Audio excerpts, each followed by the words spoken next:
What's going on, guys? Welcome back to the Play-by-Play podcast. I'm Alex. And this is Brian. We're down a couple men this week, but show doesn't stop. Let's jump right into it. Possibly definitely one of the biggest free agency signings in the history of the MLB.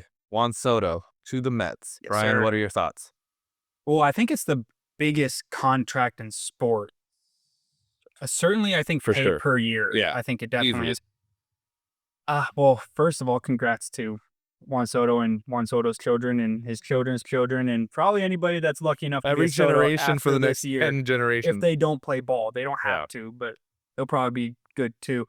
The other thing that's really amazing, aside from the fact that the Mets got Juan Soto, is 2 years ago he turned down like 14 years or like 12 years, $458 million from the Nationals, Mhm. and that's insane. Like to think Yeah. that he bet on himself and it really paid off, like to the tune of $300 more million in only 2 more years. No, however many more years his contract is, and Sure. so he'll be playing until he's about 40 for the Mets, hopefully. They got the option to up bump it. I think he'll get paid like 51 per year if they want to like get rid of the opt out or something like that. Right. I don't see an opt out happening just because it's really hard to be worth more than what he's already getting paid. Yeah. But the Mets got two now guaranteed again, 2 big bats, probably 3 if Vientos can continue the great year he had last year. Mm-hmm. So it's going to be exciting if they can bring back Soto. That's also sweet. They're going to have to figure out something for Soto to work on in the outfield. He still isn't an amazing defender, Mm-hmm. and Citi Field's a pretty hard defensive place to play. That outfield's pretty tricky. So we'll have to see. But overall, Steve Cohen put his nuts on the table. Yeah. No deferred money, no nothing. He backed up the Brinks truck yeah. to Soto's garage. Oh, yeah. And the nice thing is they lost like 137 or something like that million in cap space at the beginning of the year. They obviously didn't re-sign Pitchers. Severino. Yeah, with losing Max and Verlander's contract. They also didn't sign Severino. Talked about it before. He went to the A's. I guess it depends on how much Manaea wants on if he wants to come back. Mm-hmm. So if you look at it to where if Cohen didn't have a problem with spending that much for a year, you're looking at, what would that be? Around $80 million to spend on the rest of your team if you want to match what you were paying last year.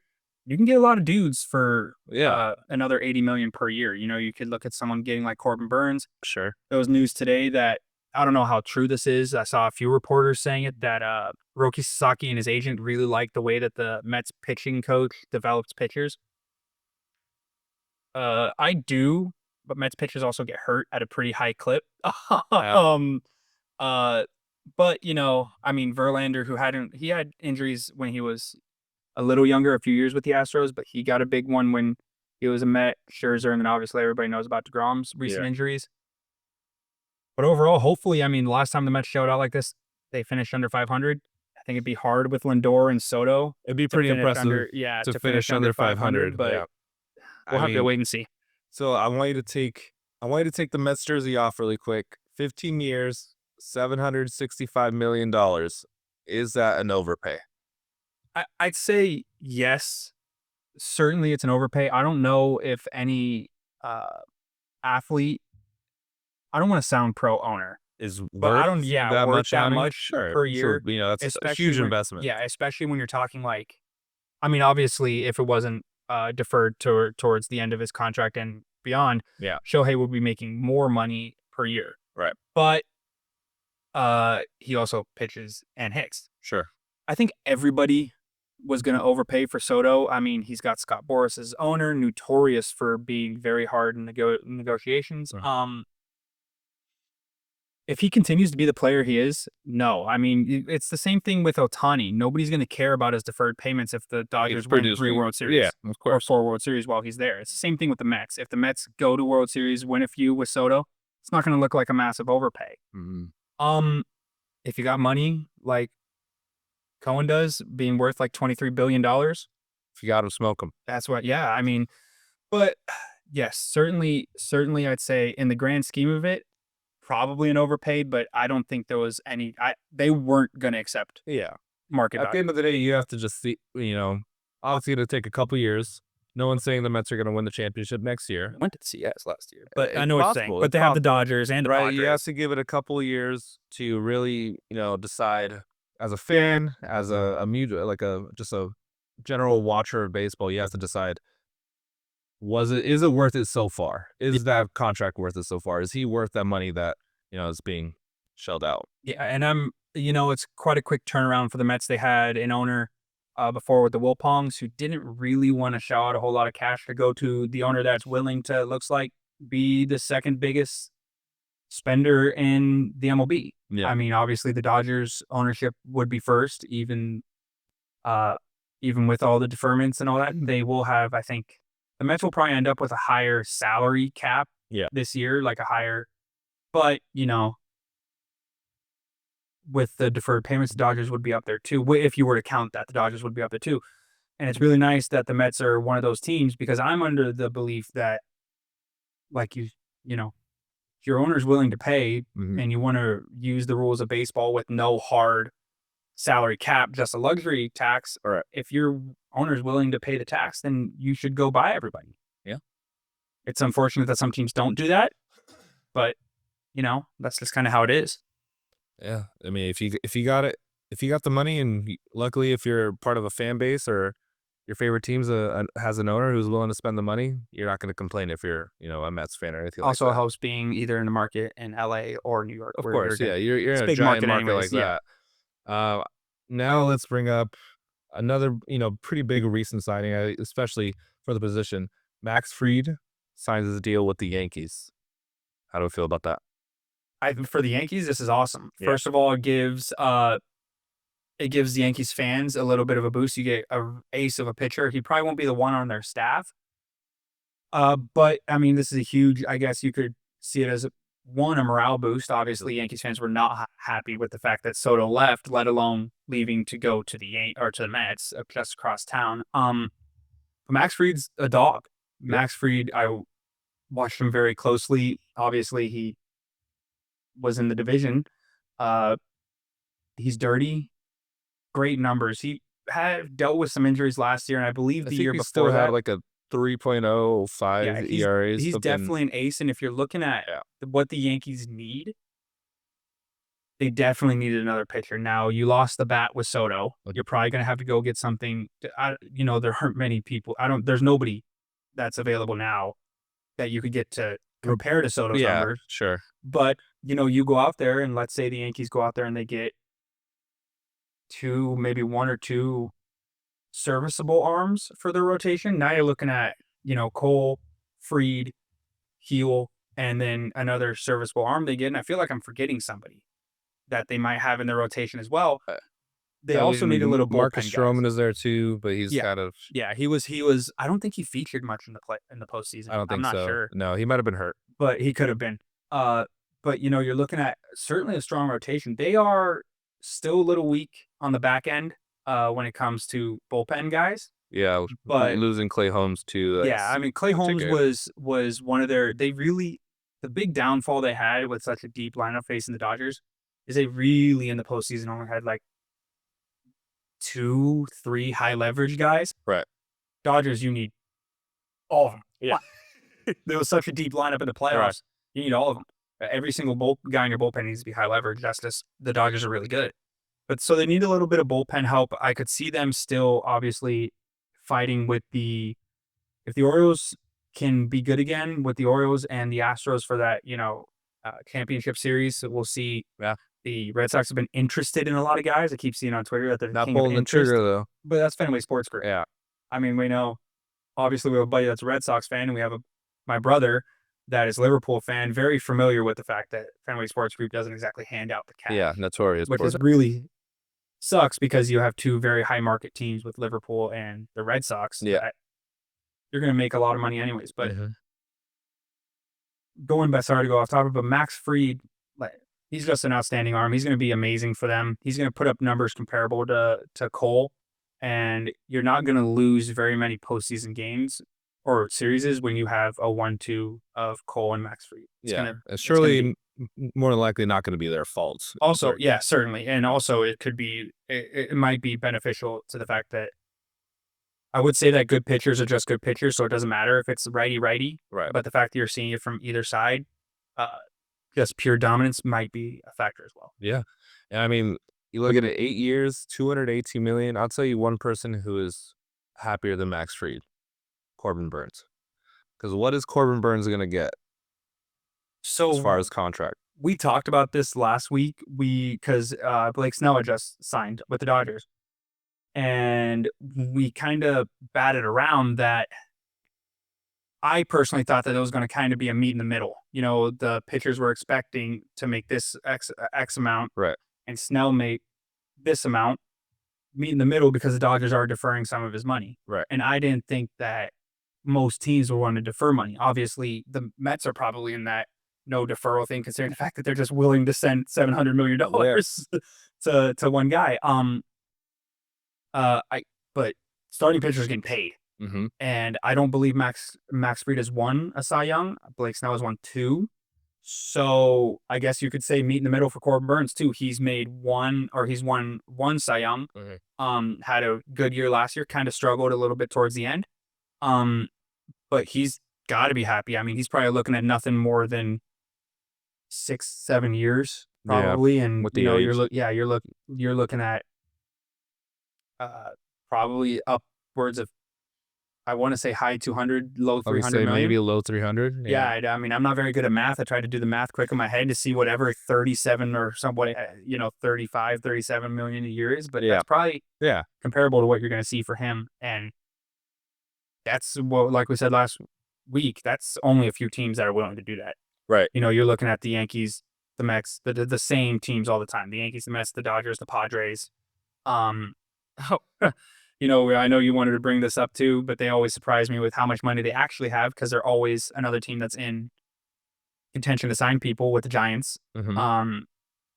But you really chop off a lot of teams and they have new ownership, but with that amount of money, I'm not sure if the new owners are willing to spend that much. You might take the Orioles off that list. I don't know, because there's certainly, I don't think there's going to be any hometown discount for a team that he pitched, I think, a year and a half for. Yeah, or something like definitely not. It's gonna be interesting. Interesting to see who's willing to put that much forward for a relatively older pitcher who's due for a giant contract. I actually don't know how old he is. Is he? He looks 30 something. He's not. I think he's still in his 20s. But let me check real quick, or if you beat me to it. I was looking at Christmas gifts before this. 30. He's 30. So yeah, you're definitely. I mean, pitchers can pitch well into their 40s. Yeah. But I don't know if a team is comfortable giving a 30-year-old 10 years. Yeah. That's where you're looking at. We'll see. Maybe that sweet spot, 6 to 7 years. $35 million a year. Yeah, that's probably doable. I think you could see. That's pretty late in the contract, so I don't want to say that you could see a club option like later in that deal. It's possible, I guess. Maybe the club could opt out when he's like 36, 37, but I don't see that happening either. I just don't see with how much power the players have in the MLB. Yeah.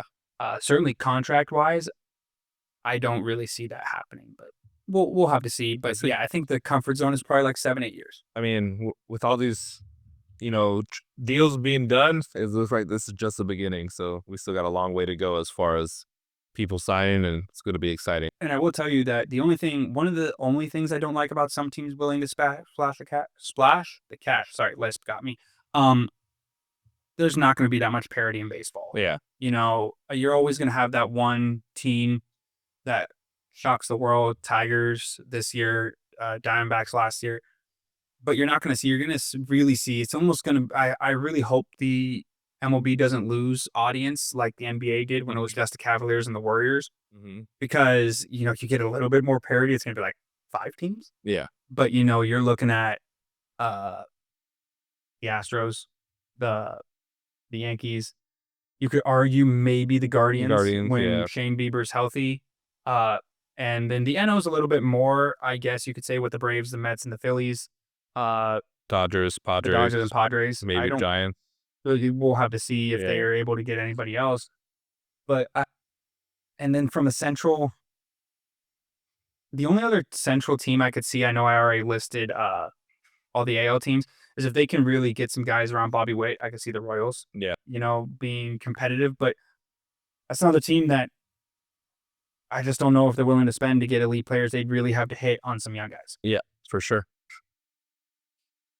We'll have to see. I mean, one more guy I wanted to talk about, you brought it up with Giants, is Willy Adames. Yeah. I was a little shocked to see Willy Adames go to the Giants, especially because the Dodgers kind of picked up steam with getting Willy, and they did have a little bit of a hole at shortstop. Right. Obviously, But I think they like Gavin. I think they're gonna keep him there. I think they're gonna try that experiment for another year. coming off the ACL, I could see it. I mean, we'll have to see. I mean, certainly can't go wrong with a guy like Willy Adames. He's got good power for a middle infielder. Yeah.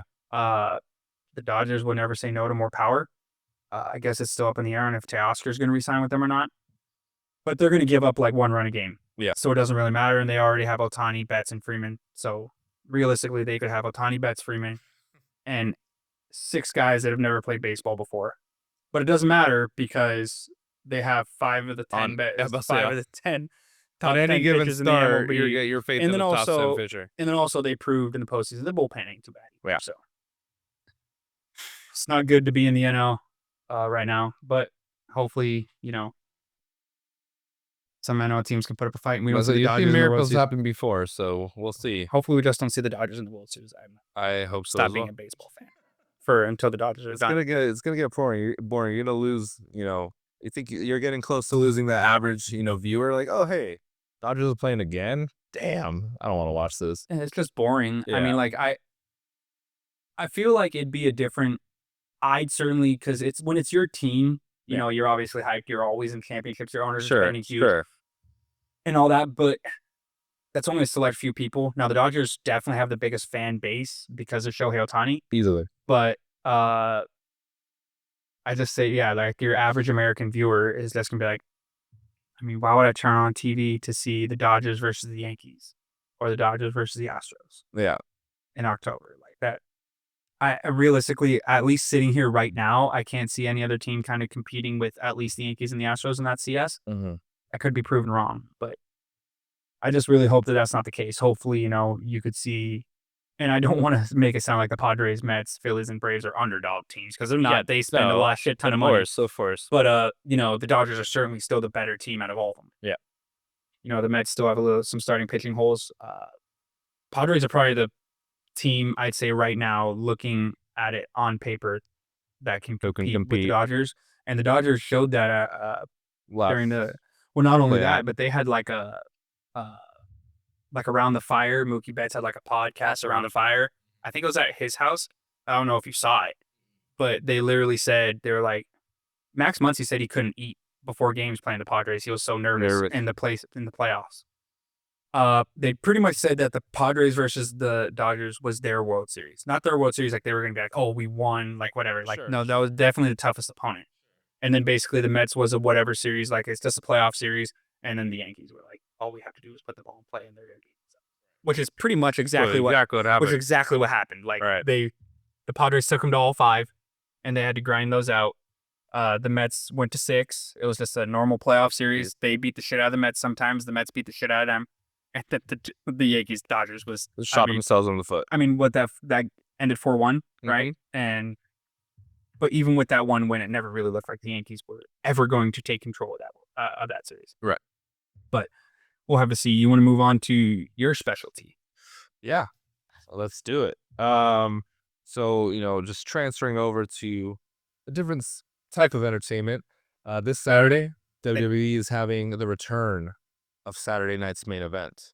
I just want to get into a couple matches here. Obviously, we'll throw out our predictions.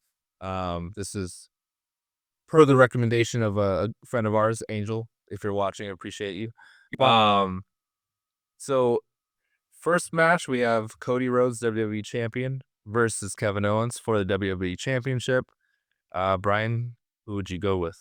I mean, as someone obviously on the outside looking in, I'd say for WWE, I feel like in this type of stuff where it's not like a WrestleMania, Yeah. the guy's not going to give up the belt. Like, that's just kind of how it is. Right. And so Cody Rhodes, obviously they're going to make it entertaining and all that, but Cody Rhodes isn't giving up the belt on a Saturday night. Yeah, never. It's never gonna happen. If he's losing the belt, it's gonna be at a WrestleMania, gonna be at I'd say a SummerSlam, maybe. SummerSlam, Yeah. Survivor Series, the big four. Yeah, I mean Cody Rhodes is easily gonna win. And then for the other big belt, we have the World Heavyweight Championship match: Gunther versus Finn Balor versus Damian Pierce. I think, and everyone knows this. All the guys know this. Finn Balor's my boy, but I don't think it's there just to have a nice main event or have a nice match on this show that they're bringing back from the 90s and 80s. It's cool, but it's gonna be Gunther's match to lose. He's gonna do what he has to do, and then Damian Priest is going to probably cost Finn Balor, continue that feud on a little bit more. I think Gunther wins easily. I could see Finn Balor about to win, Mm-hmm. 2, 3 about to be there. Damian Priest, Oh yeah, you know what I'm saying, or Yeah. something that's going to continue the feud. But Gunther, I mean, at least from what I've seen, a lot of people are happy with Gunther being a champion. People really like him. Mm-hmm. And that's not gonna. No. He's not gonna give that up. I could see in the future Damian Priest being the heavyweight champion, but not this time. Yeah, definitely not. I just want to jump to college football now. We have the playoffs, first season with 12-team playoff. It's kind of controversial, just because you're looking at a team like Oregon, went undefeated regular season, first seed in the playoffs. But how the seeding works, they have the hardest road to the championship, right? They play either the winner of Tennessee and Ohio State, and then if they beat most likely Ohio State, they then have to go play Texas. That's going to be brutal. Yeah, because it's Texas versus whoever wins between. Is it Clemson and Notre Dame? No, Notre Dame's playing Indiana. Oh, let's see. I put up. But it's a little. I think that's certainly controversial. You have, your 1 seed probably with the hardest route to the championship. But I'd say a whole lot of controversy is it's funny. They went. I said this last week. They went from a 14 playoff where realistically 1 school, maybe 2 were pissed that they weren't getting in to a 12-team playoff. And now you have an amazing amount of teams that are pissed that they're not in. I mean, you're looking at you can make arguments for like last year, Florida State was mad they didn't make it. They lost by 60 on their bowl game, whatever. Georgia was probably a little bit upset they didn't make it and get to try to defend their title. But other than that, there weren't really teams that were going to compete with them. Right. Now you have Alabama, who's pissed that they're out because SMU lost their conference game or the conference final, and they still get to stay in. I think that's the right thing to do. Yeah, you shouldn't be punished for playing another game. But South Carolina also very pissed. Ole Miss is very pissed. Miami. Yeah. Now you could say you get the job done. In Miami's case, you get the job done against Syracuse. You're in. Yeah. That's just kind of, and the committee showed that with the fact that they kept SMU. Yeah. I think that Miami would have had a strong case to stay in even if they lost the ACC. Mm-hmm. But I just feel like you get so many, opening it up, you get so many more schools that feel like they could be the 12th team, but only a certain amount of schools feel like they could be the 4th. Yeah. But it's nice to see more football. And I'm a big fan of a lot of the matchups we're getting. You have, I wanted to see a whole lot of SEC versus Big Ten. Yeah. You have Ohio State playing Tennessee on a different kind of like branch off. You have the Battle of Indiana between Notre Dame and Indiana. Yep. And then I believe you have one more SEC team playing a Big Ten team. I can't remember who it is, but I know that Texas does play Clemson. And then Penn State plays Arizona State. That's going to be a good game. A lot closer than I think people call. Oh, yeah. Arizona State looks good. Yeah. Their coach is like 12 years old. Hey, but he's a dog. He's a ball coach. Yeah, he's a dog. So really quick, what do you think is the matchup? What's your championship matchup? Oh, man.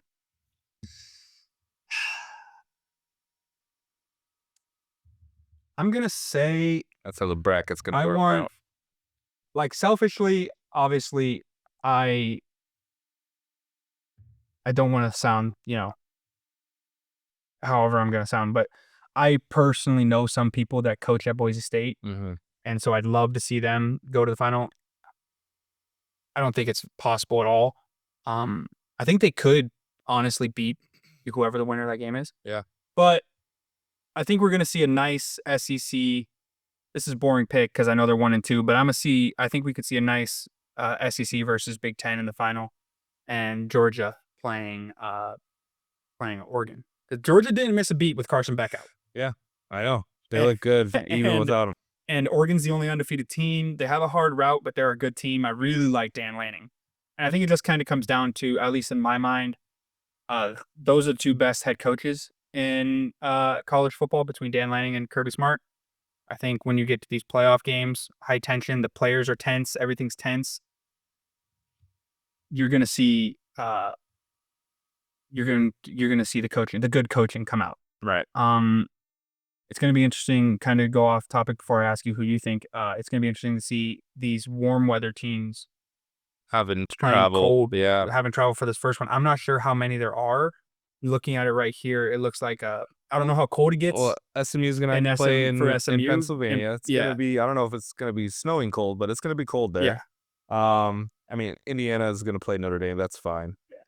Tennessee and Ohio State, and then Clemson, Texas. I mean, it's really gonna be where you're gonna have to look at the weather. Let's see how the Texas boys do in Are they cold going to? Pennsylvania. Oh yeah, they're going to Oh, Pennsylvania. yeah. And then I will tell you the only other thing I guess could be, whatever is however hot it's going to be in Texas for Clemson. Although Yep. Clemson probably gets a lot of humidity where they're from, so that might not be a big deal. Right. But then Ohio State, I don't know how much humidity Ohio gets, but I'm sure it's not as much as probably Tennessee. I don't know if Tennessee. I've never been there. I don't know if Tennessee has much dry heat Right. but it's going to be interesting. What I really wanted to see, and unfortunately we're not going to get it this year, is where like a team like Georgia goes to like Michigan. Obviously, Yeah. Michigan wasn't very good, but like Right. Georgia goes to Michigan and they got to play in like snowing 10-degree weather just to see. Because like the argument would be, all right, we got to run the rock, but like SEC schools are known for like being able to bully teams up front. So it'd be very interesting to see. And certainly, I know that someone like Kirby Smart would probably get those boys ready. But who do you think? Yeah. Your final is. By the way, amazing. Looking at it right here, amazing that not Penn State, Arizona State and Boise State both have a bye, even though they're not. Yeah, that's also, part of the controversial, thought process about the system and how it works. But I mean, good for them. They can say that they got to buy. They're automatically in the second round of the playoffs. And some would say that they actually deserve it. So, I am gonna kind of match you there. I do think Oregon is the best team in the country. Sadly, as a USC fan, but I think they're gonna make it to the playoff, even though they do have the toughest, potential schedule. I think they're gonna make it to the championship. And I'm actually not gonna go with Georgia. I'm gonna go with Notre Dame. Really? Notre Dame look tough. Their defense is no joke. I hope not. I think Oregon would kill them. We'll see. I think they put up kind of a sleeper fight. They're that one game away against Northern Illinois this Of all season. teams? Yeah, one game away from being undefeated. I think a lot of people are kind of sleeping on Notre Dame, so we'll see. I think they're gonna handle Indiana. I think they're gonna handle Georgia. I don't think Georgia's that good if you're head to head with on a neutral site. Yeah. Which is what the second round is gonna be at. Yeah. Give me Oregon to win, though. I'll take Oregon to win, but it's going to be Oregon Notre Dame. I do think that Oregon's really kind of hoping that Tennessee wins. Mm-hmm. Not only because is Ohio State obviously the better school, Mm-hmm. but I feel like it's really hard to beat a team twice in a season. Yeah. And they've already beat by 1 point. Right. They beat Ohio State. Mm-hmm. So I think that they'd want in Oregon. They want a fresh opponent. Now, this would be close because I do believe they play in the Rose Bowl. Yeah. I think. Yeah, probably it would be Ohio State, Oregon if Ohio State were to win in the Rose Bowl. Oh, so it's guaranteed. Oregon's guaranteed to play in the Rose Bowl. That's So the it's Rose close, Bowl game. obviously, for them. But obviously, it's nothing new for Ohio State either. Yeah, it's Because classic Big Ten. Yeah, Pac-12 RIP. But yeah, I mean, I don't know. I think that they're probably looking for something, hopefully, to bounce their way. Tennessee can win that game. And then, yeah, I mean, Boise State and Arizona State are good stories, and Arizona State has a really good offense. The running back's kind of a dog. Yeah. You can say that for both. I don't know obviously. about him saying he's the best running back in the nation. I don't know if No, Ashton Genty exists. Yeah. So I mean, he had a really good game, Big 12 championship game. Yeah. Striking the Heisman pose, probably not something you should do. Relax. Boss. You're not. Yeah. You're not the four guys going. Relax. Yeah. There's two clear-cut Heisman guys that you could say could argue. Now, obviously, the books have only one clear-cut guy. We won't get into that. But I don't know. Like, there are some I am happy. I don't think there's very many non-serious teams in this. Mm-hmm. I don't think Penn State's very serious. Yeah. James Franklin isn't very good against other good teams. I think although Dabo's their coach, I'm not sure how serious Clemson are. Clemson, SMU, the ACC guys, not that serious, I don't think. And then although I kind of picked up and hitched on the bandwagon only because I know somebody that is an Indiana fan because he went there. Mm-hmm. It's a little too early for them. Yeah, I'd say borderline. Congrats on making it there. They're a really good team. It's Kurt Zanetti's first year there. You know, it's a lot to build on, but I just feel like, this is the time where you play the big boys. Yeah. And big boys are real good. And I mean, who knows? They could shock. I mean, they can the ball, world. but I just don't see it happening right now. I don't really see them getting past Notre Dame to start it. I think that, contrary to what you were saying, besides playing like Clemson, I think that personally, I think that their best shot is to win a game is to play Notre Dame. Mm-hmm. But I just don't see it happening. Notre Dame is a very, very good football team. But, hopefully for them at least, this is kind of like a building block year. You don't see many building block years in college football, but, yeah, because everybody leaves. Right. But, oh well. Did you want to bring up, by the way, you said Notre Dame, Oregon. You led that off with being a USC fan. Yeah. You're going to hope that both teams lose that game. Somehow. If there could be no winner, if it's Notre Dame no or national Oregon, champion. It's like there was that's what I would prefer. I saw something, there was an article that this was obviously like in like the 1940s or whatever. Yep. Well, before that, probably World War II. That the president could decide like a national champion or something like that. And this might have been before that. Yeah. I can't remember the year, but like there was a year where like the president felt like a team was so much. I think it was Eisenhower. Felt like there was a team so much better than the other one. That this, I guess, is the whole reason. Like one of the reasons, like the national championship game started, because it used to just be whoever they think the best team at the end of the year is, after playing all their games, was like the number one team. But like he kind of flipped it. Yeah. So now you're just hoping that President Biden is just like, now fuck it, nobody wins. So I'm hoping for, man.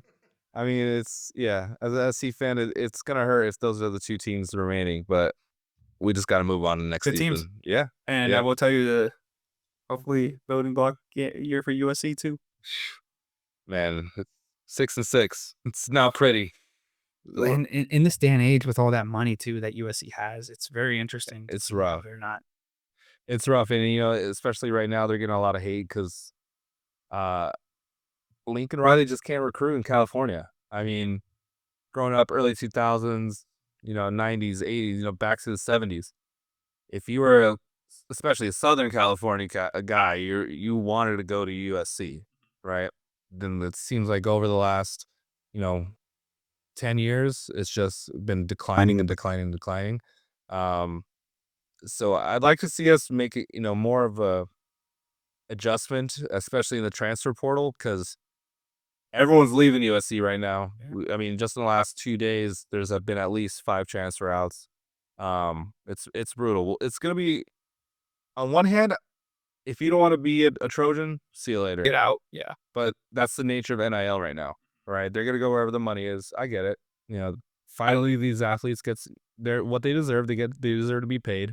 But as an SC fan, it sucks because, these guys who you wish would stay and develop over the next couple of years and build towards something, just kind of like, all right, see you later. I think that the landscape of college football is going to be weird after I know I'm giving like a 2-month window right here because I can't remember the date, but it's either sometime in mid-February or sometime in mid-April that there's going to be a court ruling of pretty much putting a salary cap on not NIL, but like how much the college can pay them. Right. And I think it's 20 million distributed throughout the entire college. Now you're going to see teams that's going to be interesting because like teams like our colleges like Kansas going to choose their very prestigious basketball team over their football team. Yeah, like Duke, like that. Like I was thinking of, obviously Georgia, Alabama, although Alabama's pretty good at basketball. No. Are going to go heavy football. But it's going to be interesting to see where these schools kind of think because ultimately it's a money decision. Sure. And when it comes to literally any team in the SEC, football is king down there. They're going to make money on football, so you're going to see majority of their money go to football. Football out there, they pay for the other sports too. Oh, football everywhere pays for all the other sports. The only thing, because their stadium isn't bigger, but I'd say like schools you get close to, not even close. I'm not even talking like 50-50. I'm just saying in comparison to all the other colleges, it's like Vanderbilt. Yeah. Where Vanderbilt hasn't been amazing at baseball these past few years, or like at least the last years, but in years before that. Traditionally, you very think good of at baseball. Right. Very good at baseball and not so good at football. Right. But I mean, basketball at a lot of these schools makes a lot of money too. We're going to have to see how this all goes with the 20 mil. I'm happy that there is a rule. Yeah. And I feel like you're going to lose some of the hatred. Like you saw a lot of flag planting and all that. I feel like if kids are tied to the money, which rightfully so, I mean, it's really hard where some of these kids have grown up to be like, hey, here's $2 million to come play for us. Sure. How can you I'll deny do it that? right now. Yeah. But I really feel like you're going to lose some of that school hatred if it's just people playing or at the school for money instead of like, hey, my dad went here, my grandfather went here, and since then, like in USC's case, and since my dad went here, since my grandfather went here, we fucking hate Notre Dame. You don't get those type of rivalries anymore. No, it's very rare. I was happy to see a lot of passion with some of the fights they had after rivalry week, and now maybe we shouldn't be flag planting. Plus, nobody plays on grass anymore, so that flag doesn't stick. It's just more there for the show. Yeah, it just falls over. Hey, I like the flag plan. I like seeing some, aggressiveness. I like seeing the mentality that, I fucking hate them. Yeah, it's awesome because the game's awesome. When USC plays UCLA, I want flag planting every time. I want USC to plant in the Rose Bowl's grass. Yeah, in the Rose Bowl's grass. Like that would be amazing to see. But, there's just no loyalty anymore, really. So you don't have that, passion for the team because guess what? If you're losing, like USC lost a lot this year, close games, but they lost a lot. You get guys that are checking out. It's like, all right, well, I'm gonna leave next year and go start at Louisville and just go from there. Hopefully, I get the ball. Yeah, and you get the ball, and then I feel like a lot of these guys that are probably like redshirt sophomores, something like that. I guess that their plan is the fact that they didn't get the ball at like SC or SC wasn't very good. Right. And they transfer. So now they're a junior transfer. They transfer to like you said, like a Louisville or something like that. And then they just light it up. And then now for their senior year, they transfer again and go to like Notre Dame, Georgia, Alabama. Now that's obviously has to be the perfect scenario. I described literally probably somebody has no loyalty's dream. Yeah. That's very rare to happen, but that's certainly possible now where you can be like, hey, I don't like this situation because we suck, because I'm not getting the ball, because of XYZ, whatever. Now, I don't know before this how many sophomores were getting the ball to begin with. It kind of had to be a dog. For sure. But I wanted to touch on one thing before we move topics. You said that Lincoln Riley can't recruit in Southern California. I think that it's very important to a college to be good, to have local kids. Not your entire team doesn't have to be local kids, but like you have to have an identity to your school and your football team. Like, I promise you, I would assume most of Georgia's linemen are from Georgia. Yeah. Most of Alabama's linemen are from the Alabama area. I don't know, if they're, whatever. When you go play a team in the Midwest, you're getting tight ends and big white boys up front. There's like, I just feel like you have to have some sort of identity. Right. And LA's identity is like Reggie Bush, insanely athletic, Flashy. I'm not sure if he's from LA. Quarterbacks. Yeah. I'm not sure if he's from LA. That's sure. But or like the California area, he could not be. But like when you think about that stuff, you think about like the flair and all that of LA in players, like just the fast pace type offense, and you need players to match that. Yeah. And I feel like they can only really relate if they're from here. Plus, there's also a sort of comfortability for these kids playing where they grew up. Like asking someone to go from Nebraska to Los Angeles is a huge culture shock. For sure. And, football is a fast-paced thing. You're a freshman. Let's say you're a really good freshman. So you're going to probably, you might start for SC, UCLA, whatever. And you're coming from like some random city in Iowa, right? Like you're a guard or a tackle or something like that. And you come over here and you barely have time to breathe before you're playing your games. And you make a few mistakes the first few weeks. That's it. See you later. You're at a high profile college. Like that's it. We can't have that happen. Yep. And you never got to breathe. Yep. But that's just the reality. I mean, that's the same thing with the NFL and quarterbacks. You never really have a time to breathe before it's over. Yeah. But that's just kind of how it is. Hopefully, I want to hope that changes, because then you get people that kind of mature later. But I don't know if it'll ever happen, because at the end of the day, you playing well is like the coach relies on it because of his job. The AD relies on it because of his job. Like there's so many lives at stake just because you need a little bit more time to get comfortable in the area you're in. Yeah. But it's also very hard if you're going from some place that's surrounded by corn to literally not a crop in sight for the skyscraper 75 miles until you get out towards more us, I guess. Right. But I guess it is college football in general is going to be interesting. And one more thing I wanted to bring up before we move on is Bill Belichick, obviously, we talked about it before this, gave like this massive novel to UNC and said, hey, listen, you got 24 hours to read it. Yeah. 24 hours. So he gave him a Harry Potter book and said, listen, you got 24 hours to look this over. And if you say yes, you say yes. If you say you need more time, sorry, I'm Bill Belichick. I'm fucking God. I mean, if I'm North Carolina, give me the Spark Notes. I'll sign it. Whatever you want, boss. Like Bill Belichick doesn't make very many bad decisions. Right. I think that like with the fact that they're putting kind of like salary cap in, you're gonna see like a lot of NFL guys that never really worked out in the NFL, whether that's GM or head coach, coming to college. Now, head coach, NFL guys have translates, college, but like GMs and all that, like you're gonna need pretty close to like a GM now to work the salary cap and all that. I did want to ask you though, do you think there's a lot of cases where college coaches have gone to the NFL, it's not worked, and they've come back? What do you think about a lifetime NFL guy coming to college for the first time? Because I think he's been in the NFL almost every single year he's coached. I can't remember if he ever coached. He's certainly not a head coach in college. No, definitely not.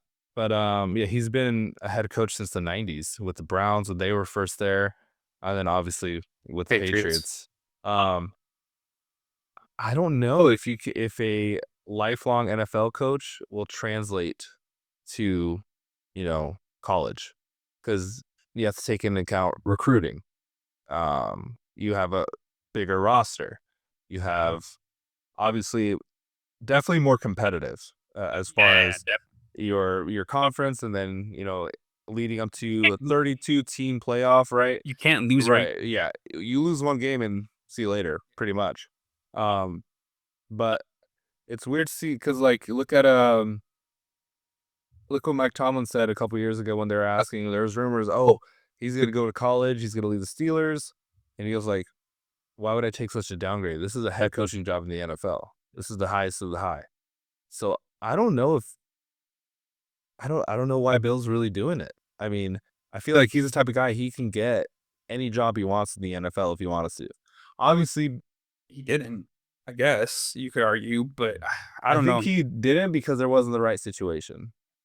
And I think everyone last season knew Jim was going to leave Michigan to go to, get Justin Herbert and go to save the Chargers. So I don't think that was really an option for him either.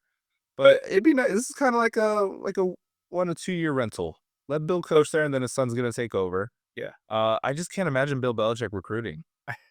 You saw that tweet. It's Yeah. like, listen, asshole, you're gonna come play for UNC. If not, go fuck yourself. Yeah. But like, I feel like I heard some people talking about it. Like, wouldn't you think that like ex pros, maybe they played for the Patriots, maybe they didn't. Yeah.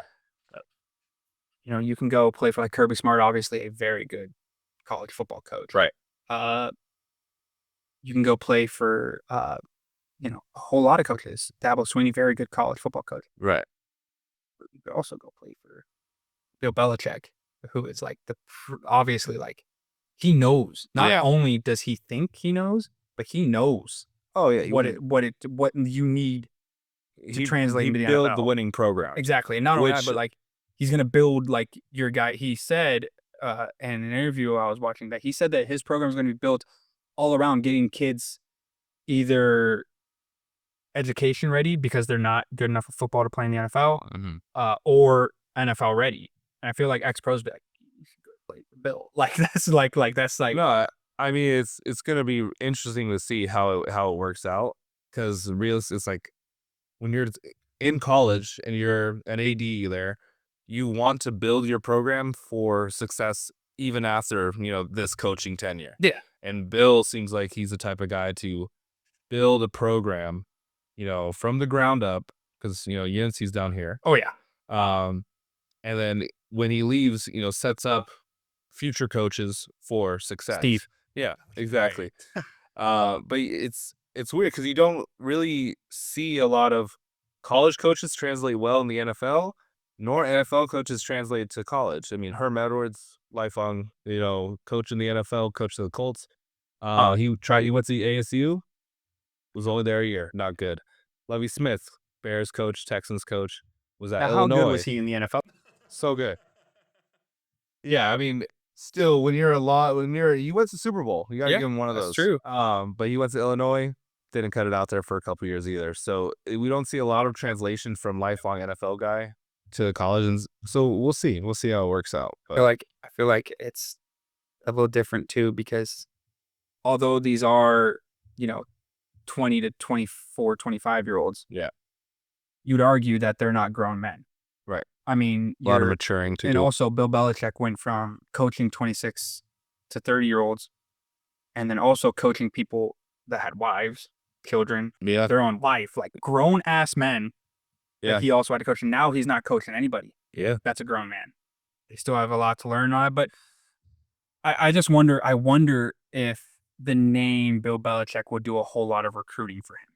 I think it's going to help. I think it's definitely going to help. I mean, but like you could also argue, if you're going to play the other side, let's say you have a meeting with Bill Belichick's UNC at 2, and then a meeting with Kirby Smart's Georgia at 4, Bill Belichick comes in and be like, hey, listen, I know what it takes to get to the NFL. Like, I won multiple Super Bowls, whatever, blah, blah, blah. Like, the greatest dynasty of all time, arguably, in sports history. And then Kirby Smart could come in and be like, you know how many dudes for Georgia play in the NFL? We're not too bad at getting people to the NFL either. So I'm not too sure. I mean, like Nick Saban said like 2 weeks ago, he's still got like 60-something guys that are in the NFL. And I'm sure the numbers are very similar for Kirby Smart too. Crazy. So, I mean, some of these coaches would be like, hey, listen, we're not too bad at getting guys in the NFL too. And you're definitely going to be in the playoff if you play for Georgia. Like, you are going to have eyes on you when UNC. Like, just because you're right, they are probably below this table. Unfortunately, after losing their apparently good quarterback in the NFL, Drake May. Yeah. You want to talk NFL? Yeah, let's jump into NFL. Do you want to get into MVP discussion, or do you want to talk about some games from last week? So let's do the MVP first, because I know it's probably fresh on your mind. Also, you have a little bit of skin in the game. Sure. I personally don't. Unfortunately, none of the guys on my favorite team are good enough to be in the MVP candidacy. So what we're talking about, guys, here is he jumped up a lot in the odds, but it's pretty much almost narrowing down to, I'd say, realistically, because of the way the NFL runs their MVP, it's a 2-horse race. If you're talking about most valuable player just in general, it's probably a 3-horse race. The 3 horses being Josh Allen, Lamar Jackson, and probably Saquon. Yeah. You could argue like Jared Goff and all that, but Saquon's been unbelievable. But the 2 we're really going to highlight on, being a Ravens fan, we're going to highlight the Josh Allen versus Lamar Jackson conversation here. I'm going to give you the floor to just go ahead and, I don't know if you want to run a pitch for Lamar or just kind of, compare the 2 and stuff like that, whatever you want to do. But go ahead. Yeah, I mean, to me, I don't know why it's a conversation. After this amazing game that Josh Allen had, 6 touchdowns total, 3 rushing. I mean, what a game for him. All prison, so a lot. Defense just off of those. Just got to Lamar's numbers as far as passing yards go, even after that amazing game. Lamar's still, I think, technically more passing yards. He has more passing touchdowns, more rushing yards. All-purpose yards, obviously, is greater than Josh Allen. I think if you take Josh Allen off of the Bills roster, you take Lamar Jackson off of the Ravens roster, They'd both lose 17 games. and I think the Bills would be better than the Ravens because the Bills have before this game had a decent defense. But to me, it's really unfair that when Lamar loses, games, or when the Ravens lose games, it's all on Lamar's back. It's Lamar's MVP to lose. It's his fault that the Ravens lost. But Josh Allen, I've seen nothing on ESPN. Game from Josh, this. The loss. He still couldn't get the job done. That's the life of being a Lamar fan. I have to watch everyone question Lamar and question the Ravens and how he's doing and what he could have done better. That's, there's a double standard there for sure. And then the biggest argument, look at what happened head to head. Josh Allen or the Bills versus the Ravens. Josh Allen's held like 160 yards, 1 touchdown, and the Ravens destroyed him. So to me, it's close, but it shouldn't even be a discussion. I'm going to stay out of the whole picking MVP thing. I will say that I think one of the reasons Lamar and Josh Allen, at least at this time, are almost seen as equals, I think it's very, very loud. Now, that might be media, but I've also seen a whole lot of Ravens fans when the Ravens lose. Mm-hmm. The Ravens went through that little skid and they wanted to fire Harbaugh. I just feel like, I'm not saying that the fan base has much to play into this, but you are right. The losses for the Ravens almost seem heightened. Mm-hmm. Whether, like I said, that's the media or the fan base, it's arguably probably a mix of both. Mm-hmm. I'd also say that there's a whole lot of news around the Ravens when, the bad news is the fact that your Hall of Fame kicker stinks. Yep. And you're losing games in dramatic fashion. And I want to say that's probably an unfair comparison. And why would that ever hurt Lamar Jackson's MVP chances? But the reality of the situation is the fact that you also need to win games. People hold quarterbacks to wins. Mm-hmm. Now, whether that's fair or not, you could argue. I mean, because Joe Burrow is putting up comparable numbers to both, and they can't win a game. Mm-hmm. Because I said this stat last week. I'm not sure if there were any more. Now, they didn't score 33 points this week, but I said this stat last week. The entire NFL is like 52-1 when their offense scores 33 points. The Bengals are 2-4. Yeah. Like, you're right. Like, the quarterback obviously can't suit up and play safety unless you're Right. Dan Jones. Right. But I feel like I don't know. I feel like you have to almost take everything into consideration. I'd say that there's a lot less highlight reel plays from Lamar Jackson this year because he's made it such an emphasis to sit back. And he even said, let the play develop. I want to throw the ball. Mm-hmm. Now, you'd argue that, Lamar, we don't have you to just throw the ball. Like, you should. That's the whole argument I use with Anthony Richardson. People are like, oh, you need to keep Anthony Richardson safe. It's like, well, yeah, but you drafted Anthony Richardson to be Anthony Richardson. Yeah. He needs to be able to do all of it. And I'd argue that, like, you don't have Lamar just to sit in the. He's very capable. He's shown he's very capable of passing in the pocket. Yeah. But I just feel like you're not seeing him run for 50, 60. This is a tough ask, but he's shown he can do it every game. Mm-hmm. Run for 50, 60 yards, make 5 people jump into the stands, try and tackle him. Yeah. And I just feel like you get a little bit more highlight played this year with Josh Allen. I feel like the jump that Josh Allen made turnover-wise is what's leading a lot of steam for him. Obviously, he's been this amazing touchdown guy forever, but he's also turned the ball over via fumble or interception a lot. I'd say that his growth is really good. But I'd say it's damn near close to a coin flip right now. I'd lean Lamar, just because he has the better numbers.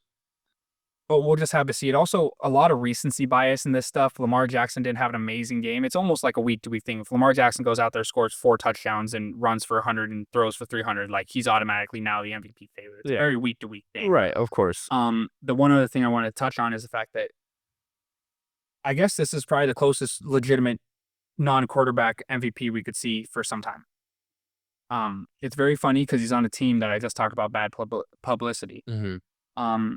It's always something with the Eagles. The Eagles were 8-2 at the time or something like that, and they want to fire Nick Sirianni. Yeah. Now they're 11-2, I think, or something like that. Yep. And their star receiver is saying, I gotta get the rock.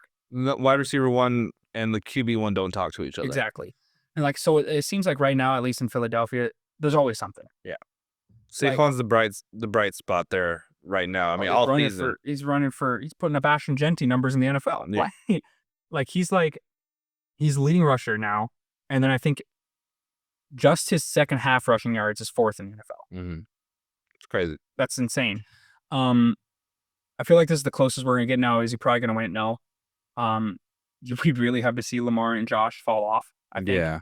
But I wanted to get your take on, like, I guess just the Eagles as a whole. It almost seems like there's so much toxicity surrounding them, and now with the whole AJ Brown thing, it was surrounding them when Eagles fans wanted to fire Nick Sirianni at 8-2, but now it seems like it's almost inside with the fact that AJ Brown is saying that the passing game needs to be worked on and all that. I'm curious for you as an 11 Josh? They're 11-2, an 11-2 team, and they are very good. You'd argue with the Lions injuries, they're the best team in the NFL. Yeah. What do you think about that? Do you think this is going to be negative, or do you think AJ Brown's guaranteed to have 10 receptions and 170 yards and 2 touchdowns this game? Sure. I mean, I'm a big locker room guy, right? You never want to see your wide receiver 1, AJ Brown's probably top 10, top 15 wide receiver of the NFL, some would say. And you don't want to see him openly, badgering and bad-mouthing your QB and the lack of production that you've had. Mm-hmm. Leave that to Debo in San Francisco. But I still think even with, this negative publicity or the, standard Philadelphia Eagle talk, even with this, they're hot right now. You can't stop him. You really can't stop him. You have Saquon in the backfield, who is obviously just running like he's in a park playing with little children. Jalen Hurts, who I think is having a pretty good season. A lot of people don't really like him. I kind of like Jalen Hurts. He's cool. He's good. He plays well. Once he minimizes the turnovers, then he might jump into that next tier of quarterback play. And then obviously you have AJ Brown, who's, like I said, top 15 wide receiver, some would say.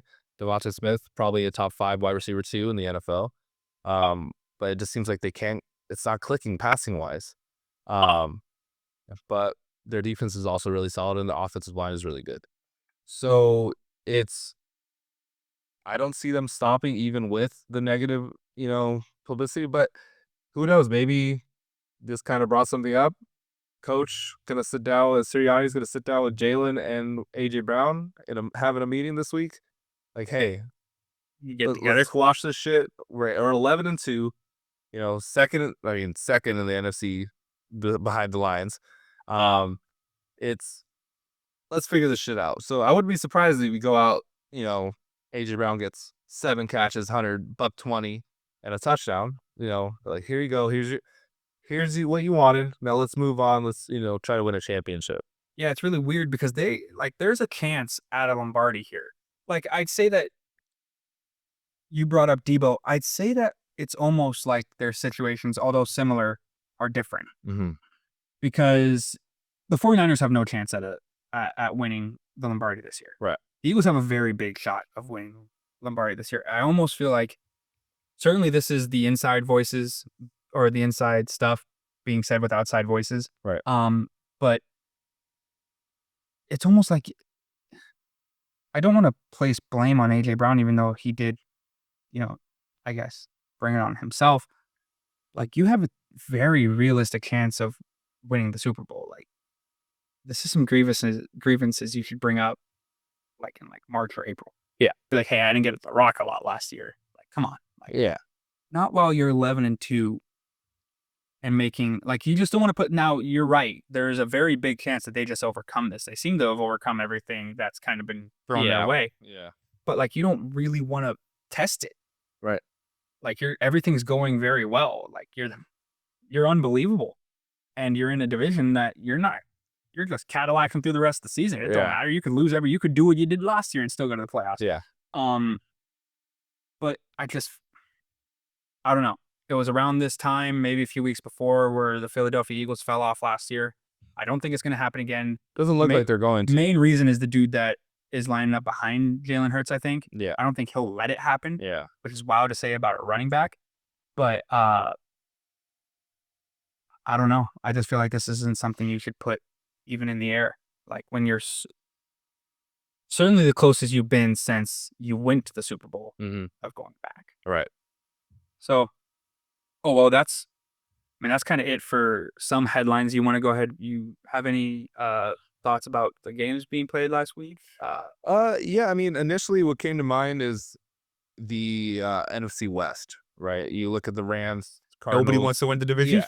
Rams, Cardinals, Seahawks, and the 49ers all the way at the bottom. Seahawks went into Arizona and, proved that it's kind of their division to lose. Their division to lose. But then the Rams are here at home, beating a very good Bills team, 44-42. What a game. Something like that. But so it's kind of going to come down to, Rams, Seahawks, who's going to, lose. It's going to come down to, I think, a game. So, and it's possible both of them make the playoffs with the 3 wildcard teams. So I think that game kind of separated the Seahawks from the Cardinals. I'm not a big Cardinals believer. But the Seahawks look nice. It was Zach Charbonnet, 150 yards rushing in replacement for injured Kenneth Walker. So you have a 2-headed monster back there. When he comes back, we'll see if they can continue getting him more involved, even when Kenneth Walker is healthy. And then you look at the Rams, Matt Stafford and Puka Nacua and Cooper Kupp are just absolutely clicking across all cylinders. So they just seem like they win games when the 3 of them. Yeah. They could have a tear with the defense, gave up 42 points. It doesn't matter. I think Matt Stafford could sling until he's about 75. Yeah. Oh, yeah, easily. He's going to try with it. every single vertebrae in his back fused because he's already got a bad back. Yeah. And, another game that popped out to you, Thursday Night Football, Detroit Lions, Green Bay Packers. We talk about it all the time on the channel. How much of a dog is Dan Campbell? He went for it 5 times on 4th down that game. He looks like me in NCAA, and he got it 4 out of 5 times. And that play, or the last drive, didn't need to go for it on 4th down. He could have just kicked a field goal, let his defense play. He said, "Let me ice this game even more. Left word off, work down when you didn't need to." I mean, they're amazing. It's he said that it's because they couldn't stop Jordan Love, which is very true. I think it's just more of a testament of Dan Campbell with, I think they have like 2 or 3 of the defensive guys they started the year with. Yeah. Still playing. And they're just winning football games. It's the next man up mentality. I mean, I just feel like, Dan Campbell could literally get anybody to run through a wall. Yeah. Like, it just seems that way. We've talked a lot about the Lions. I don't want to, kind of say the same things over and over again, but to bring up the West, you were talking about the West. It's crazy to think that that division's so close, and with how bad the 49ers have been, that they're like 2 games out. Yeah. I think they play the Seahawks this week, if I remember correctly, or they play somebody in division this week. If they win that game, they're like Rams. Okay, they play the Rams. If they win that game and the Seahawks lose, they're a game out, which is crazy to think. Now, are they a serious team? Would they win the playoffs? I wouldn't want to see the 49ers in the playoffs if they had CMC, but they don't. Yeah. So I don't think it's that big of a deal. And plus, let's see, no CMC, no Mason, and I forgot who was running the ball for them this week. Guerrero got hurt too. Yeah. So it's. I saw a flyer. Talking about next man. I saw a flyer on the pole out there asking if we wanted to run behind for the 49ers this weekend. I mean, you bring up practice guys. Yeah. And obviously they're much better than me, but so is everybody else in the NFL. So, I mean, it's going to be tough to see if they can get Guerrero back for this week. It's not looking likely that he's going to play, but he was really good last week against the Bears, who have a good defense to give up 30-something points, but he looked pretty good last week. So it just, 49ers are just growing these running backs like trees. Everybody can run the ball for him. Yeah. But I feel like that's the scheme too. Sure, yeah. Kyle Shanahan. If you're in a Kyle Shanahan offense, you're gonna, the offense is gonna be efficient. You want to talk about Kyle Shanahan is one of those guys. I think that KOC is one of these guys too, where I'm pretty sure Kevin O'Connell and Kyle Shanahan can draw plays to get me open. Yeah, easily. We'll figure it out. That's kind of how it is. I mean, with whatever they got. Exactly. That's what and they just kind of have. At least the Vikings, just kind of have the quarterback that can do it. The last thing I want to talk to you about, throw accurately. The last thing I want to talk about is there's a kind of speaking of KOC, there's kind of an interesting dilemma, I guess, with how do the Minnesota Vikings deal with Sam Darnold? Yeah, this coming year, they obviously have him on a 1-year deal. Loader. With the way he's been playing, he might get that Baker contract where he's going to get paid pretty well.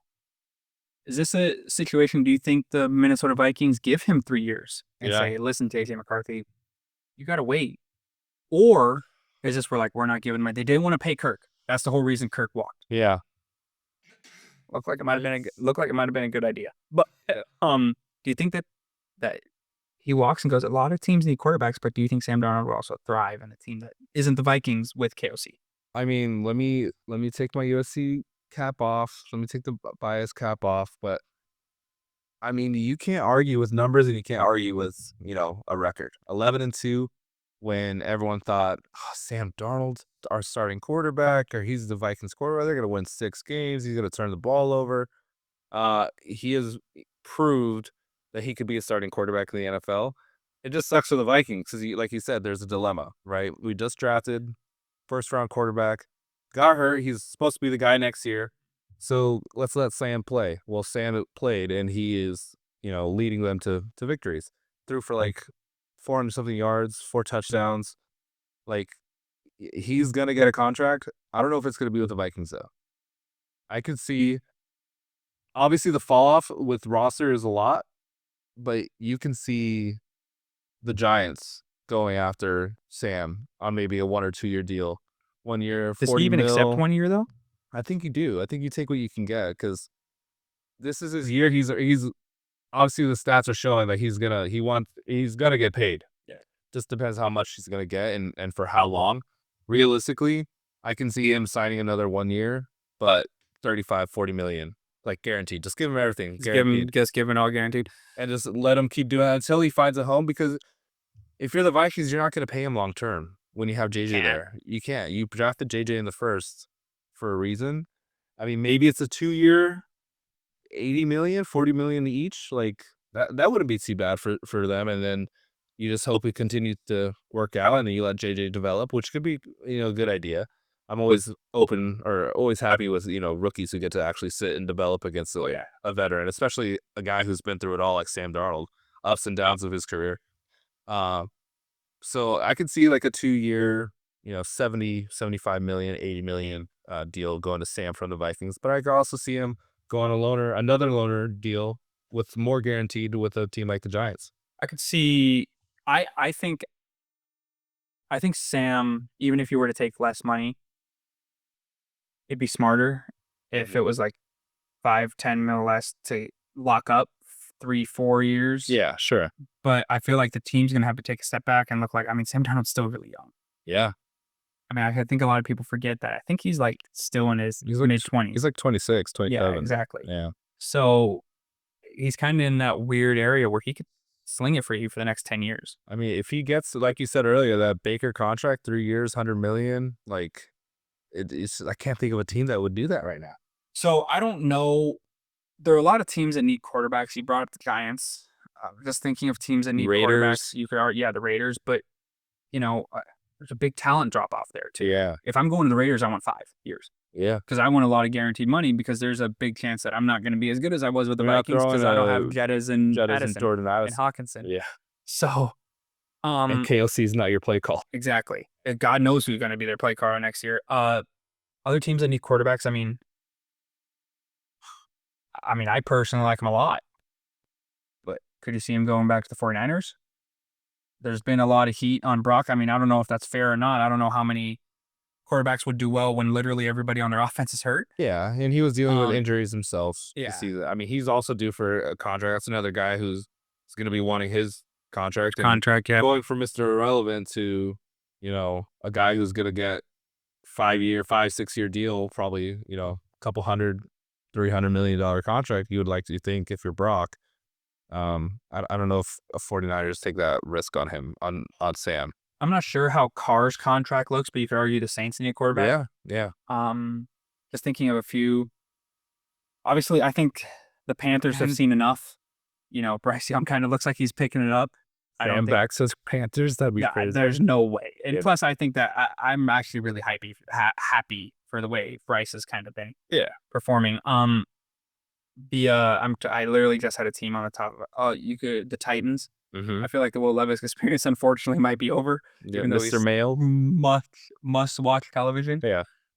If you want a team that looks like they kind of have some weapons, certainly a good tight end. It looks like a wide receiver 1 with the way he's been producing with their new quarterback. I just don't see how it would make sense cap wise. The Browns. Yeah.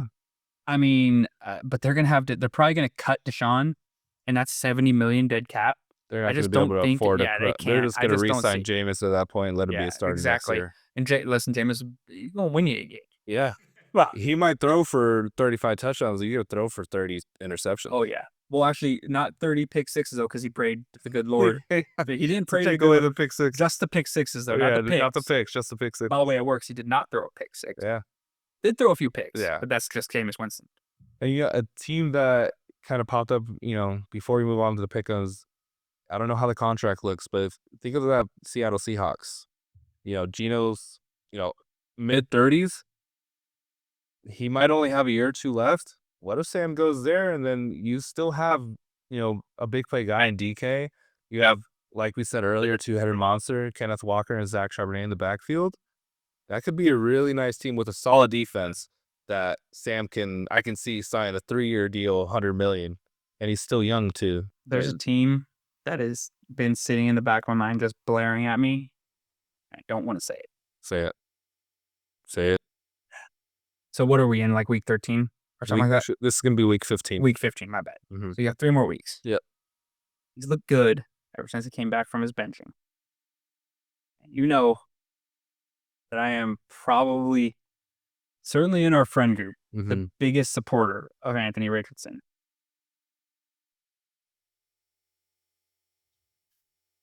But, I mean, I understand you can't pay him to be a backup. Like, you can't pay Sam Darnold to be a backup. Yeah. Like, you're not going to give him $40 million right at the top. Yeah. But, like, Shane Steichen's a good play caller. Yeah. They have good weapons. Yeah. Although Michael Pittman should probably go on the IR. He'll rehab this offseason, but you get Sam Darnold throwing to Michael Pittman again. That was an amazing connection in college. It was. I personally don't want it to happen. I don't think it's going to happen. I just was thinking of teams and was like, you know. But again, that's like a Viking situation. You have a young quarterback that needs rookie, essentially. He only played a couple games his first season, AR. But you draft him that high, you're paying him that much money. You gotta plan. You gotta plan. And so, but the other con obviously is the fact that Anthony Richardson needs to play games, and hopefully he works out. Yeah. I mean, I guess the best situation for the Colts is if somehow, like you said, someone like Darnold signs another flyer deal, and then you get a shot at him next year. Yeah. And then you can see if Anthony Richardson's work like it or not. You know, I sent that joke like 2 weeks ago where Anthony Richardson spins the wheel and he either lands on Lamar Jackson or I forgot. Deshaun Kaiser. Yeah. Kaiser on how he's going to play on that drive. Yeah. You get to see more. I personally believe in AR a lot. But, you know, that's a team that you could see someone like Sam Darnold, who's a very accurate passing thrower. They got good weapons, like we said. Tight end's lacking a little bit. Good line, good running back with Jonathan Taylor. And that defense is whatever. I mean, they've paid a lot of guys. Yeah. They should be good. Yeah. But it just doesn't seem like they are right now. But hopefully it's not going to be the Colts, and I don't want it to be the Colts. The other one that's interesting to go back to New York. See, I don't think Sam is going anywhere that he was before. New York fans never fucking ruined his fucking confidence. No, I'm not going. Well, to be fair, though, according to Belichick, every single team is like Sam Darnold except for the Jets. Because, like, the 49ers said that Sam Darnold's the most accurate passer they've seen since Steve Young. Like, and Carolina, he didn't play, I don't think. Played a couple of games, got hurt. And they liked him down there. Yeah. And obviously, Minnesota likes him. So that's really the only one. That's terrible. But yeah, I wouldn't. That brings up a lot of PTSD. Because imagine, like, I don't know, second drop back, he throws a pick. It's over. Like, it's over. Done. Like, you lost the crowd. We're getting booed your first game back. Sam Darnold, like, of course he fucking sucks. Doesn't matter what you did last year. No, not at all. Plus, I think that they're going to give the whole Aaron Rodgers experience one more run. Yeah, I think so too. I think Aaron Rodgers deserves one more year, but also, like, you got to, the Jets organization. It's not an Aaron Rodgers problem, in my opinion. It's just an organization problem. I mean, I think he's definitely, this is a down year number wise. I mean, but he's also like 44 years old. Yeah, but that's what you paid for what you got. Oh yeah, definitely. You're 3-10 on the season, or yes, not 2-10. That's 3-10. My bad. It's not looking good. This is essentially a wash year. You gotta hope it hits next year. You mean like they said last year? Yeah, exactly. Aaron got hurt. We gotta hope next year's good. Well, and then this year, you got one more try. Good. Sounds like you're just a terrible franchise. But, like, they made a bad decision with firing Salah. Yeah. I just think that they really need a good old Woody to fill in his ambassadorship again, so they can get his brother in as the owner. It seems like a lot. They like his brother a lot more. Yeah. You want to do the pickems? Yeah, let's do the pickems. We didn't get sent from our colleagues. We didn't get sent their picks. So it's just going to be us two today. We're not going to be, saying that they take these guys. We are filming rarely before the Thursday game. Mm-hmm. We do normally film after it. So we will be picking Thursday through Sunday or Thursday through Monday, full slate. You go ahead. You want to start us? Read them off? Yeah. All right. First game, Thursday Night Football in San Francisco. Big NFC division or NFC West divisional game. We have the Rams at the San Francisco 49ers. Who do you got? Just to keep it short, I think the Bills have a decent defense, decent to good. The 49ers don't have a good defense, and they just put up 44 on the Bills. I think it continues. I think they score damn near close to 30 plus every single time Matt Stafford, Kevin Williams, Puka Nacua, and Cooper Kupp are healthy. Yep. So I'm going to take the Rams. Yeah, I'm also going to take the Rams. I think the injuries are just too much for the 49ers. They're not really clicking where we all thought they would be at this time of the year. Give me the 49ers. I'm sorry, give me the Rams. Next, kind of a stinky game. Dallas going to Carolina to face the Panthers. I actually got Dallas here. I know some people would probably lean towards the home team when you're deciding between two stinky teams, but Dallas looked pretty good against the Bengals on Monday. They kind of lost it towards the end of the fourth quarter, but I can see them picking up a win here. Ugly though. Yeah, definitely. I'm actually going to go just because more of this is just more of a what I want to see happen more than what I think is going to happen. Yeah. I want to see the nail in the coffin losing to the 3-10 Panthers. There you go. So I'm going to pick the Panthers. Cowboys defense did look very good against probably the best offense in the NFL. Yeah. But more of, like I said, more of a hope pick than an actual. If I was betting on this, I'd probably bet the Cowboys, but there's no money in our Pickem. So why not just take the Panthers? That's fair. Let's see. Kansas City Chiefs 12-1 go to the 3-10 Cleveland Browns. I'm going to take the Chiefs. Again, I think we said it multiple times, throughout the season. Chiefs are the ugliest 12-1 team I've ever seen. But unfortunately, they have a really good defense. And when you're playing the Browns, Jameis Winston's going to sling that thing. He's going to throw a couple picks. And when you play the Chiefs, you can't make mistakes like that. So I think it's going to cost them. Give me the Chiefs. This is yet another game. I know I'm not exactly going on a high road or not going out on a limb saying this. But this is another game where don't bet on the Chiefs to cover. They never cover. They're going to win this game by maybe a last-second touchdown. Yeah. If the line's 6, okay, then if you think it's going to be a last-second touchdown, then do it, maybe, if it's tied. Or a last-second field goal, it just seems like they win one score, but they win. So I'm going to take since we're not doing spread, I'm going to take the Chiefs. Yep. All right, next we have the Miami Dolphins at the Houston Texans. Brian, who you got? This is an interesting game. My selfishness, because I still convince myself that the Colts have a shot, wants to say the Dolphins. Mm-hmm. Dolphins are not a bad team with Tua. To be honest with you, at least in my mind, this is 50-50. I think when it's 50-50, I'm going to lean home. Mm-hmm. So I'm going to take the Texans. Yeah, I'm actually going to take the Dolphins here. They had a nice in-division overtime win last week against the Jets. I don't know. The Texans just aren't impressing me this season as much as everyone expected them to. Definitely. CJ Stroud is having a down year. Obviously, when you're adding Joe Mixon to the mix, who is having a really productive year, you're going to see the numbers for the quarterback drop. But he was also hurt for a while. Yeah. I mean, still. And then, he lost Nico Collins for 4 weeks, but still no excuse, I don't think. I think they're kind of going to get exposed this game. Penalties are bad for them, too. Yeah, for sure. I'll do a couple more. Let's see. The Jets at the Jaguars. This is gross. We'll make it quick. Give me the Jets. You got into the Bengals, by the way, cool. I think. And then next we have the Washington Commanders coming off of a bye to go to Nolans and face the Saints. I think the Commanders are going to be nice and fresh. Brian Robinson get back and healthy into the mix. Give me the Commanders. Cliff Kingsbury's been unbelievable at dialing up that offense. Giving him an extra week against the Saints defense, they're pretty good, but not like the Chiefs. Yeah. I think that extra week's really going to help. Like you said, they're fresh. I'll take the Commanders. I'll take the away team. And next, again, coming off of a bye, Baltimore Ravens go to New York and play the Giants. Self-explanatory. Give me the Ravens. It's going to be a nice confidence booster going into Week 16, when we play the Steelers again. I'm going to take a shocker here. No, I'm joking.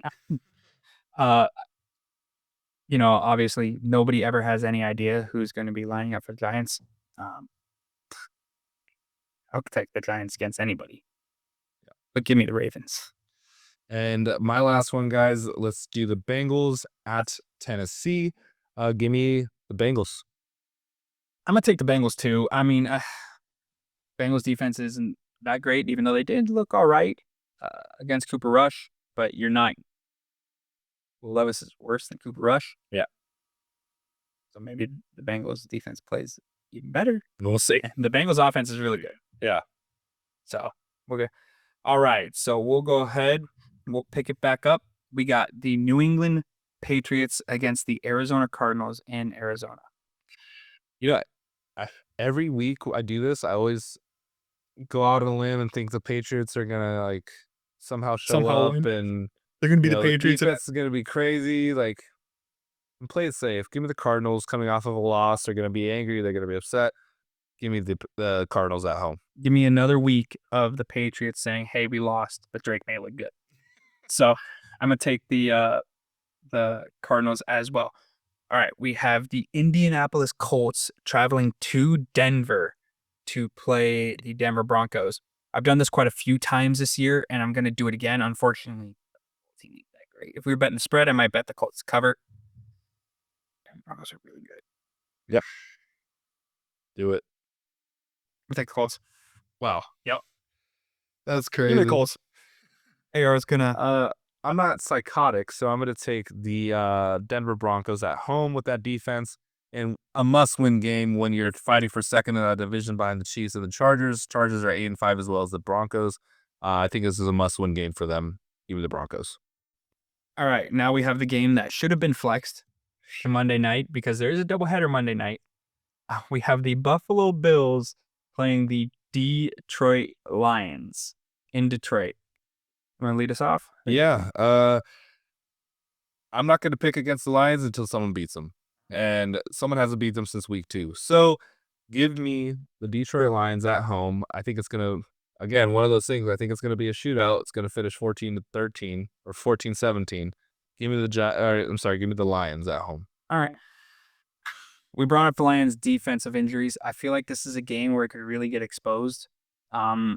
Now, this could also be another 44-42 game where they do expose the bad defense, but their defense can't stop the Lions' amazing offense. Right. I kind of am going to be a hypocrite here because I said if I'm 50-50 in my mind, I go home. But in this case, you're 50-50, you're going to go Josh Allen. Yes. I did say last week that anytime Josh Allen's lining up to play football, I'm going to take the Bills. Now, they lost. Yeah. Give me Josh Allen. Okay.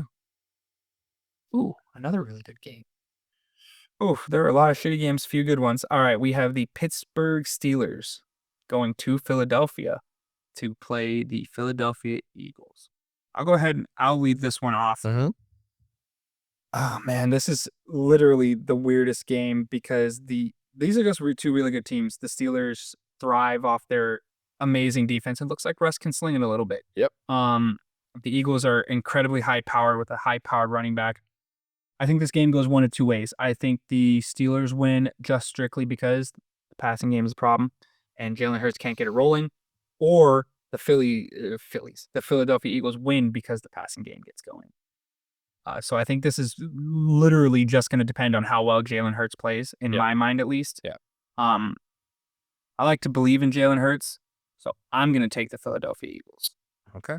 Yeah, I'm also going to be with you there. Give me the Philadelphia Eagles. I think they, that offense, picks it up after the comments made. Let's see if A.J. Brown can get more involved. It'd be sweet if Devonta had like 11 receptions and A.J. Brown had like 2. Yeah. just to show it in his face. Give me the home team. Give me the Eagles. All right. We have the huge playoff implications on this one. The Tampa Bay Buccaneers playing the Los Angeles Chargers in L.A. Go ahead. You want to lead us off for this one? Chargers look really good, even with, some injuries with J.K. Dobbins out and on IR. Yeah, Ladd was hurt last week. We'll see if he could play this week. But give me the Chargers. I think Jim Harbaugh has them cooking. So I really like Jim Harbaugh. I'm going to take the Chargers too. Nice. All right, we have the Green Bay Packers going to Seattle to play the Seattle Seahawks. This is Sunday Night Football. Green Bay Packers lost on primetime last week. I don't think they're going to repeat it. I'm going to take the Green Bay Packers. Yeah, same. I agree. I think I'm going to take the Packers. They went toe-to-toe with the Detroit Lions, arguably the best team in the league. Seattle's defense is good. I don't think it's good enough to start or to stop, the Packers who put up 30-something points. I don't like how much we're agreeing on all these. All right, one of two Monday night games, probably the one that people will be watching only because it's a rivalry game. Mhm. We have the Caleb Williams Chicago Bears going at two USC quarterbacks. I did just realize that, going against the Sam Darnold led Minnesota Vikings. Mhm. If you don't mind, I'll take this one first. Take it. The Bears, I feel sorry for Caleb because he's going to have to go through a lot of turnover. He's going to have to go through his third offense in 3 years between his offense at USC, this one, and then inevitably the one he's going to have next year. Yeah. I think the Bears is kind of a shit show this year. And he's got to come up against Brian Flores' defense. I'm going to take the Vikings. I don't even know what the spread is for this, but I'll probably take the Vikings alternate spread too. Mhm. Maybe have them win by 10. I'm not sure what the full spread is for this. It could very well be 10. I don't know if they give us the spread on Not on Sleeper. But yeah, I'll go ahead and I'll take the Vikings. Okay. Yeah, I'm also gonna take the Vikings. I know we're agreeing a lot here, but really, they're just a better team, right? I'm not gonna be dumb here and try to take a flyer on the Bears like I have been all season. Because your boy's playing quarterback on the other side too. I know. But arguably my two favorite college athletes ever. But Vikings are 11-2. Sam Darnold's got that offense cooking. Yeah, give me the Vikings. The spread's 7. If I were a betting guy, I'd take alternate spread 10. But listen, I at least am confident in saying that I think the Vikings will cover. Sure. All right, so now we have the other game that nobody will be watching. Gross. We have the Atlanta Falcons playing the Las Vegas Raiders. This is an interesting one. Go ahead. Lead us off. I think this is a must-win for Atlanta. Obviously, they had a crushing defeat against the Vikings last week. Still in a division where the NFC South is kind of open. You have the Bucks who are sitting at 7-6. Atlanta's 6-7. It's still winnable for that playoff seed. Oh, yeah. So give me the Falcons against a very bad Raider team. Very bad Raiders. I think that the Falcons are arguably the team in the NFL that needs to win the most. Mm-hmm. I think that their quarterback needs a win the most. It's very interesting the situation they put Kirk into. If you had 2 or 3 years to build up a reputation with a fan base and a reputation with a locker room, like, hey, I'm the guy, then you can go ahead and draft a young quarterback. Mm-hmm. But that young quarterback and you are coming at the same time, you're getting made very nicely. Yeah. The other guy, nobody knows if he's going to be good in the NFL or not. I think if this is Kirk's, it's already starting to get loud. The whole bench Kirk and play Penix thing. Yeah. But I think if Kirk goes another bad game, we're going to get to like a fever pitch to where, like, just like last week when the Jets had to announce that Rodgers was the starter, I think we're going to have to see an Atlanta Falcons Week 16 Kirk Cousins is starter. Whenever you have to announce your starting quarterback, it's not good. Yeah. You don't see the Chiefs or the Bills or the Eagles or anything like that questioning announcing that their quarterback's going to be playing for them that week. For sure. Whenever you have to announce that stuff, it is not good. Yeah. And really quick, guys, let us know what your game of the week is going to be. Throw down your picks in the comments below as well. We love interacting with you guys. So we like seeing what you guys have to say. Also, just to bounce on something earlier, let us know where you think Sam Darnold's going to sign. If he's going to stay with the Vikings, if he's going to go somewhere else, let us know in the comments. Yeah, go Mets, baby. All right. Juan Soto, let's go.